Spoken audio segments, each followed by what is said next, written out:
A paz do Senhor, jovens, paz do Senhor, irmão, seja bem-vindo a mais um vídeo da Escola Bíblica Dominical. Estou tendo o privilégio de lecionar a lição 13 do segundo trimestre da mocidade, cujo tema é Renovando a Aliança. O texto do dia: serviu, pois, Israel ao Senhor todos os dias de Josué e todos os dias dos anciões que ainda viveram muito tempo depois de Josué, que sabiam toda a obra que o Senhor tinha feito a Israel. Josué 24:31. A síntese: Deus é fiel, embora sejamos infiéis, e por isso Israel continua sendo alvo do seu terno amor e cuidado. Nosso texto bíblico está em Josué capítulo 24, do 14 ao 21. Agora, pois, temei ao Senhor e servi-o com sinceridade e com verdade. E deitai fora os deuses os quais serviram vossos pais da além do rio, e no Egito servi ao Senhor.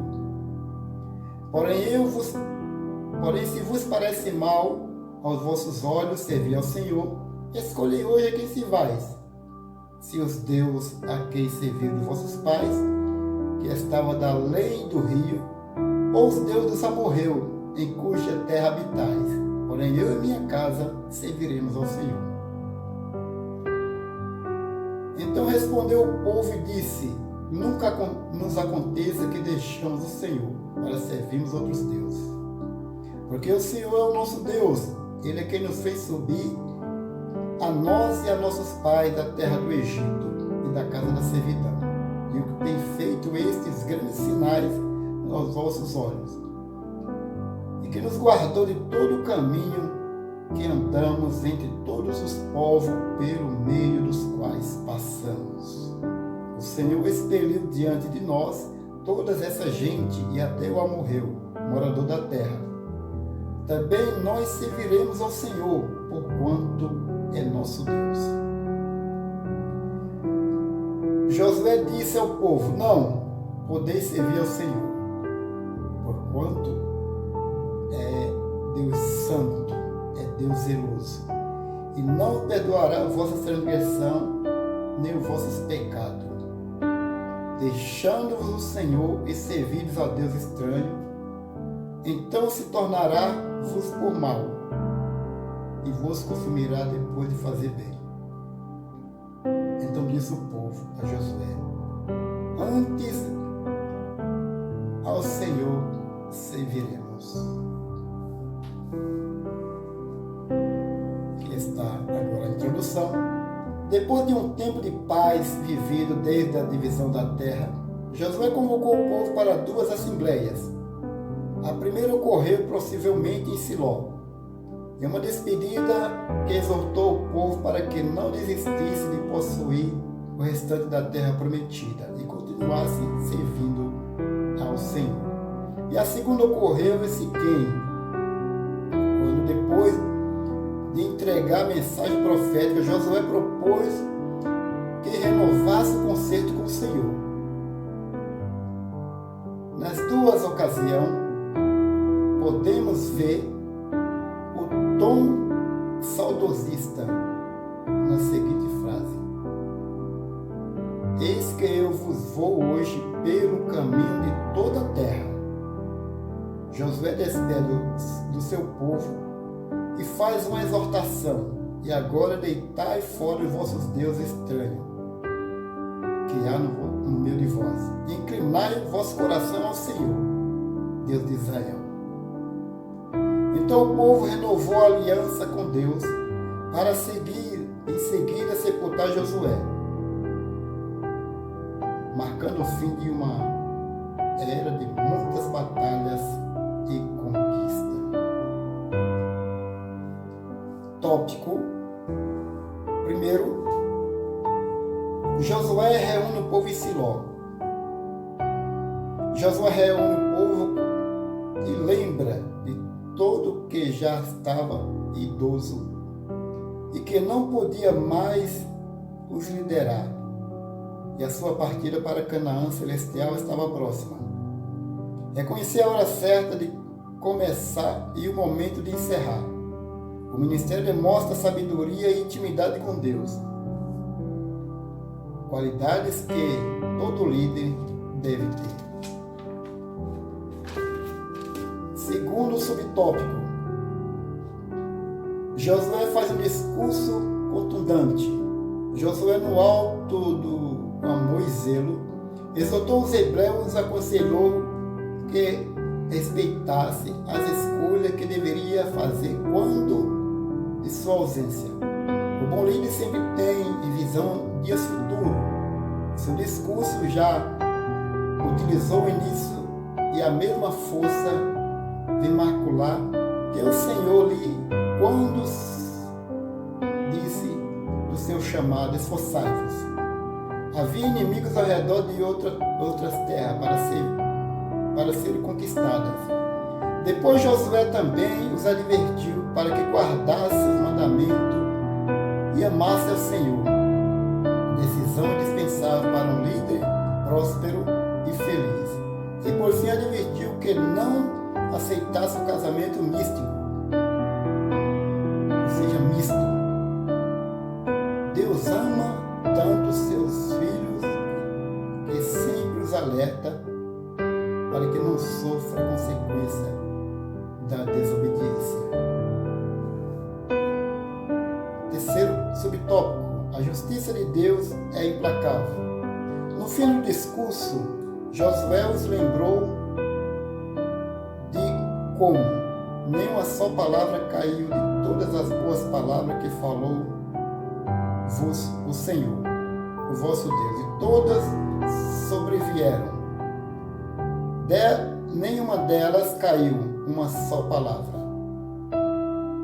Aquele que pretende servir ao Senhor não deve acreditar nunca na sua costumeira infidelidade. Passará sem castigo divino. Deus é longânimo e misericordioso, mas não injusto. O pecado tem um preço certo, a morte. Aqui na partida de Josué, ele sabia dos dias futuros. E ele falou ao povo: vocês querem ser felizes? Ter uma família feliz, abençoada? Não se aparte do vosso Deus. Não se aparte. Porque eu já tenho um objetivo, eu tenho uma opinião formada. Eu e minha casa serviremos ao Senhor.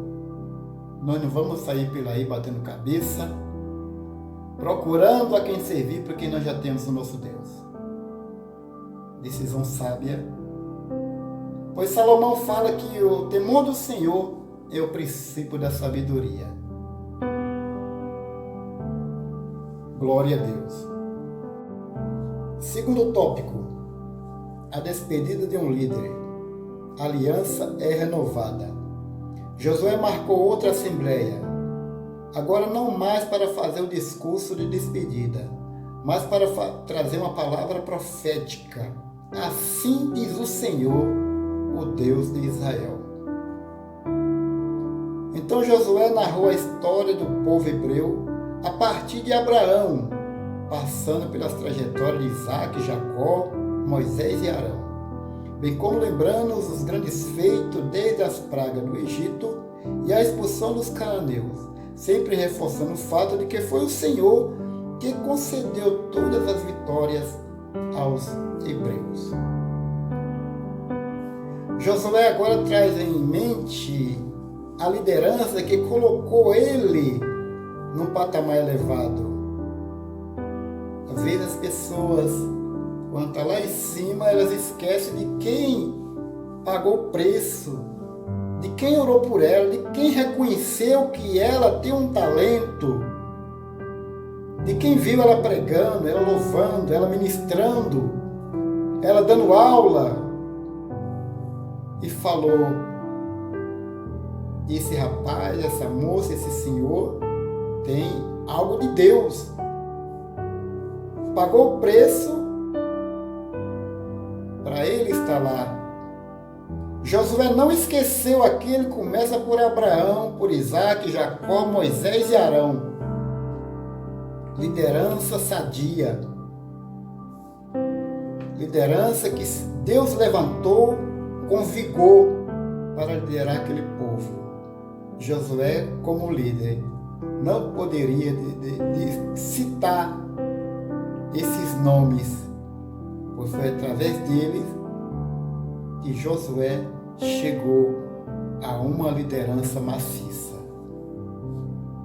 Que Deus abençoe os pastores, a liderança local, a liderança da igreja matriz, que são procuradores de talentos. O irmão louva, a irmã prega, o outro ensina, e a liderança está observando aquele que está fazendo tal ato para colocá-lo em um patamar elevado. Isso é coisa de liderança. Segundo subtópico, o memorial.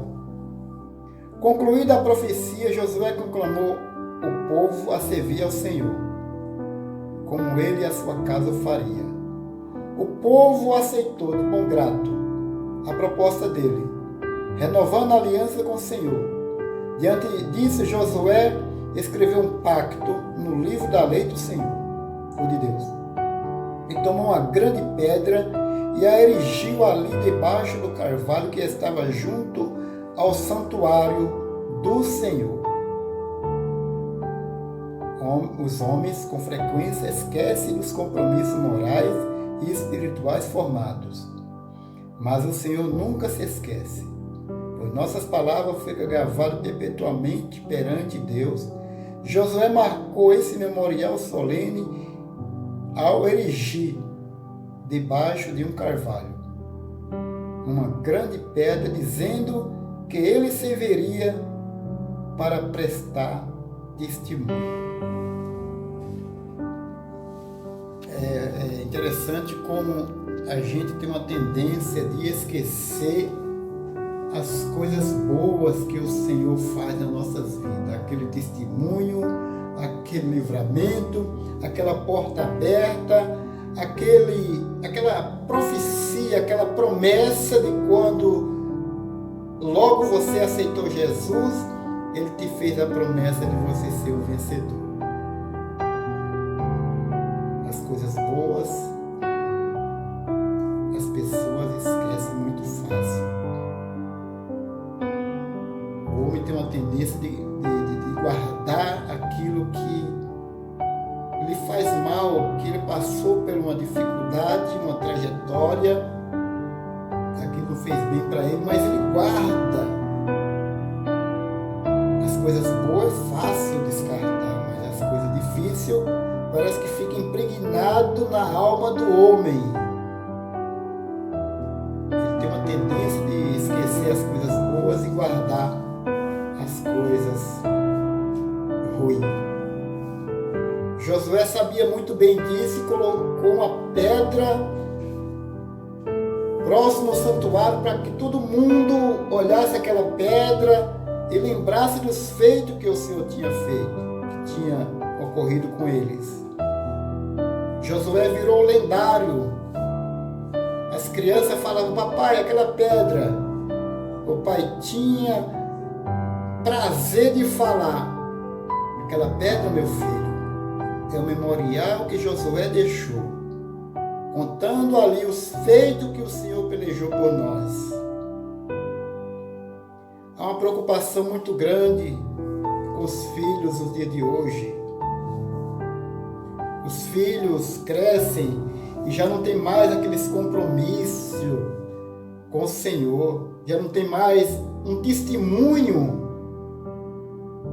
Eu quero ver na minha geração a mocidade subiu no altar e falou: não, Deus fez isso por mim. Deus arrumou um emprego para mim, arrumou uma grande porta.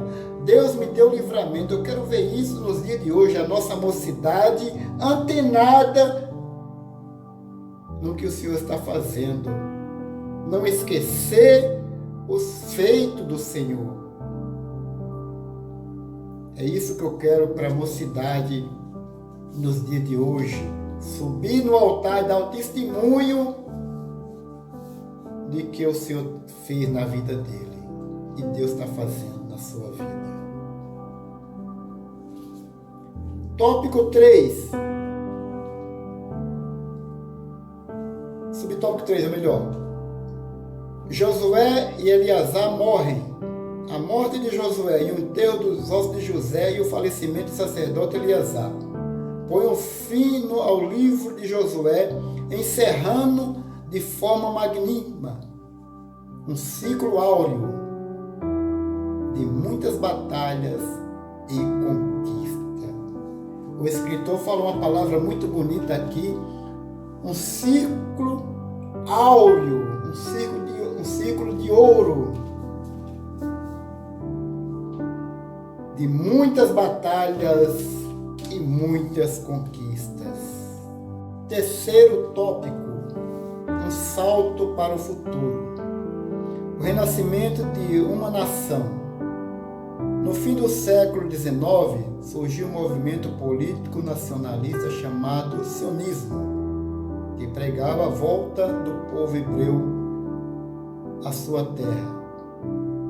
Em 1918, no final da Primeira Guerra Mundial, o fim do domínio do Império Otomano, a Palestina passou aos britânicos. A imigração judaica acelerou nas décadas seguintes e teve o seu auge na Europa a partir de 1930 a 1940, pela perseguição nazista. Diante disso, os árabes da região promoveram conflito violento contra o retorno dos judeus à Terra Santa.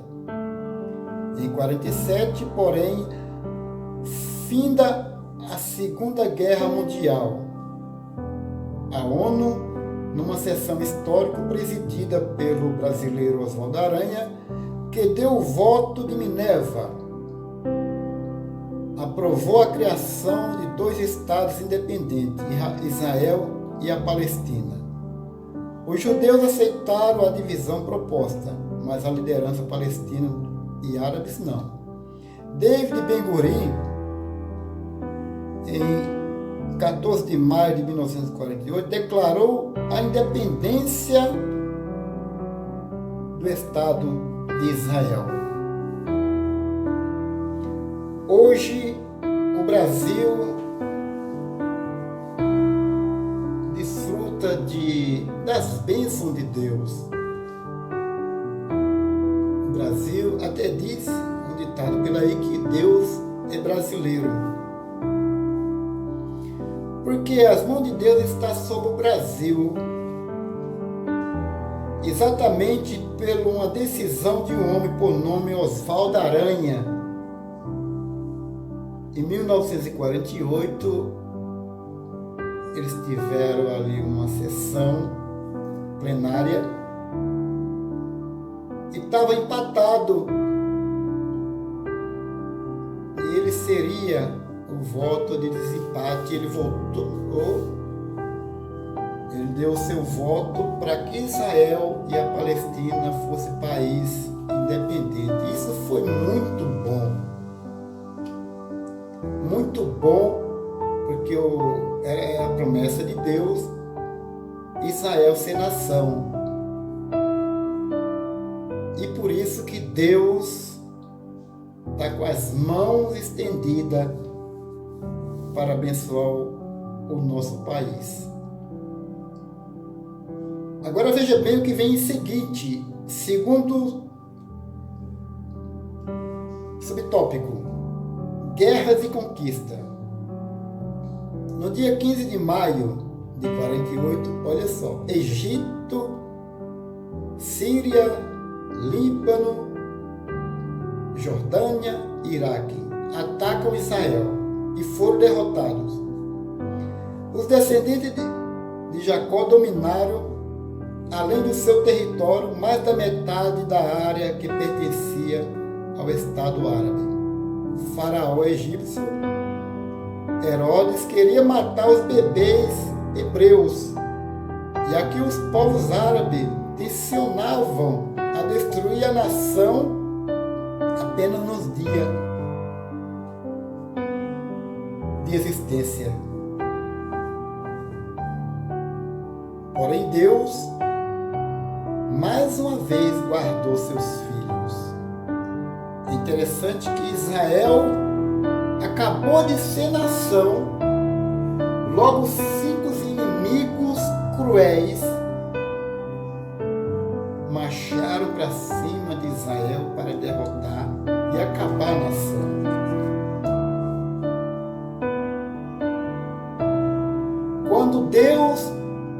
Quando o homem e a mulher têm promessa de Deus, com certeza vai ter sempre alguma guerra travada para que a promessa de Deus caia por terra. Mas quem prometeu é fiel. Ele é fiel. Glória a Deus. A migração do judeu continuou forte em 1964, com o contratempo, com o apoio da Liga Árabe, foi fundada a Organização para a Libertação da Palestina, a OLP, sob o comando de Yasser Arafat. Em 67, eclodiu a Guerra dos 6 Dias, quando o Egito, Síria e Jordânia atacam Israel, o qual mais uma vez sagrou-se vitorioso, acrescentando o seu território. Em nosso meio tem um ditado que as pedras que jogam em mim servem para eu subir em alicerce, serve para me alicerçar. Pois cada guerra que enfrentamos, guerras espirituais, é para acrescentar o nosso ministério, é para nos trazer experiências. Se você está passando por dificuldade, guerras espirituais, fica tranquilo. Mais uma vez, o Senhor pelejará por vós. Glória a Deus. Israel continuava cada vez mais sendo vitorioso e acrescentando novos territórios. Em 1973, Egito e Síria guerreiam contra Israel, mas o Altíssimo deu aos hebreus outra grande vitória, graças a Deus. Em 1979, Menachem Begin, o primeiro-ministro de Israel, assinou um tratado de paz com o Egito, quando devolveu a península do Sinai. O clima de tensão, porém, continuava aceso na Palestina, quando Israel contra-atacou e ocupou em 1982 uma das bases que era usada como lançamento de foguetes pela OLP. Contra o Estado sionista, o sul do Líbano, Irã financiou a criação de 2 grupos terroristas, o xiita e o Hezbollah. Observar esse episódio faz lembrar o seguinte texto profético: todos os teus inimigos abrem a boca contra ti, assobiam e rangem os dentes e dizem: devoramo-la. O mal sempre buscará razão para perseguir e destruir os que têm promessa. Você tem promessa de Deus? Com certeza você tem. Então se prepare para a batalha, não desanime, marche, porque o Senhor te dá vitória. Das enfitadas até os dias atuais.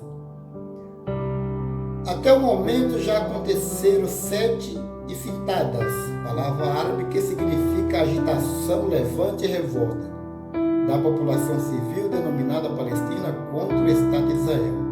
A primeira deu-se em 1987 e 1993, terminando por conta do acordo de paz com a OLP,